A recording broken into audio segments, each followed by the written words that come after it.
అందరికీ నమస్కారం. Welcome to Telugu capital TV. నేను మీ రమ్య. సో ఈరోజు మన టాపిక్ ఏంటంటే land owners and also buyers. So వీళ్ళకు సపరేట్గా స్కీమ్స్ ఉంటాయి, ఎల్ఆర్ఎస్ అండ్ ఆల్సో బిఆర్ఎస్. ఈ స్కీమ్ ఎలా హెల్ప్ అవుతుంది ఏంటి అన్నది ఈ టాపిక్ గురించి డెప్త్గా మనకి ఈరోజు ఎక్స్ప్లెయిన్ చేయడానికి ఈరోజు మనతో పాటు ఉన్నారు property search co founder Sarath గారు. సార్ నమస్కారం. Hi, hello sir. ఫస్ట్ ఈ ఎల్ఆర్ఎస్ అంటే ఏంటి? This is basically there are two things ఉంటాయండి. ఎల్ఆర్ఎస్ అంటే ల్యాండ్ గురించి రిలేటెడ్ ఉంటుంది. ఓకే, లేఅవుట్ రెగ్యులేషన్ స్కీమ్ అంటారు, ల్యాండ్ రెగ్యులేషన్ స్కీమ్ అంటారు. సో ఈ ఎల్ఆర్ఎస్ అంటే ఏంటంటే దెర్ ఆర్ మెనీ, చాలా మటుకు ప్లాట్స్ ఉంటాయి. ఓకే, మనం కొనేటోళ్ళం కొంటాము, అమ్మేటోళ్ళు అమ్ముతారు. ఓకే, ప్లాట్స్ కానీ అది వెంచర్లో ఉంటుండొచ్చు, బయట ఉంటుండొచ్చు, ఎక్కడైతే ఉండొచ్చు. కొనేటప్పుడు ఆ ప్లాట్కి గుర్తింపు ఉందా? ఇప్పుడు చాలా మంది ఇల్లీగల్గా ప్లాట్స్ అమ్మేస్తారు. ఈ ప్లాట్ పేపర్స్ బాగున్నాయి, అన్ని బాగున్నాయి అని కొని చాలా మంది ప్లాట్ అమ్ముతుంటారు. ఆ ప్లాట్ కొనేటప్పుడు ఆ ప్లాట్ నిజంగానే కరెక్ట్ పేపరా ఉందా లేదా అని ఫస్ట్ మనం అడగవలసింది ఎల్ఆర్ఎస్. ఎల్ఆర్ఎస్ అనేది గవర్నమెంట్ ఐడెంటిఫికేషన్, అంటే ఐడెంటిఫైడ్ ప్లాట్ అంటే గవర్నమెంట్ విధంగా అన్ని ప్లాట్ పేపర్స్ ఉన్నాయి, అన్ని కరెక్ట్ అండ్ రెగ్యులరేషన్ అయ్యింది. చాలా మటు ప్లాట్స్ ఉంటాయి.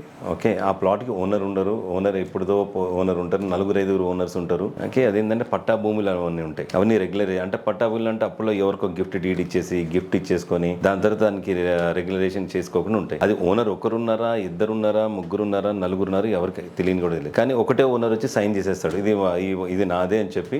ఆ పేపర్లో ఒకటే ఓనర్ ఉంటుంది, సైన్ చేసుకొని ఇచ్చేస్తారు. కానీ సంవత్సరం తర్వాత 2 సంవత్సరాల తర్వాత ఏమవుతుందంటే ఇంకొక ఓనర్ వస్తాడు. సో ఇలాంటి చాలా ఇష్యూస్ వస్తుంటాయి అనమాట. అందుకని ఫస్ట్ ఏంటంటే దానికి ఎల్ఆర్ఎస్ ఉందా అని చూస్తాం. అంటే గవర్నమెంట్ నుంచి కూడా గుర్తింపు ఉంటుంది ఆ ప్లాట్కి.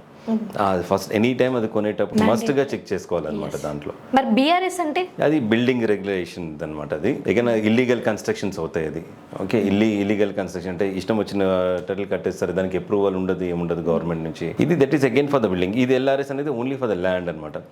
బిఆర్ఎస్ అదే for the building constructions. Illegal constructions ఉంటాయి, అప్రూవల్స్ ఉన్నాయా లేదా. ఓకే, దానికి బిల్డింగ్ రెగ్యులేషన్ స్కీమ్ అంటే దానికి బిల్డింగ్ కన్స్ట్రక్షన్కి అప్రూవల్స్ ఉన్నాయా లేదా. కొన్ని మున్సిపల్ నుంచి ఉంటాయి అప్రూవల్స్. ఇవన్నీ పక్కాగా ఉండే చూసుకోవడానికి ఎల్ఆర్ఎస్ అండ్ బిఆర్ఎస్ అని ఉంటుంది. సరే, అయితే ఈ ఎల్ఆర్ఎస్ వల్ల బిఆర్ఎస్ వల్ల ఏమైనా బెనిఫిట్స్ ఉంటాయా?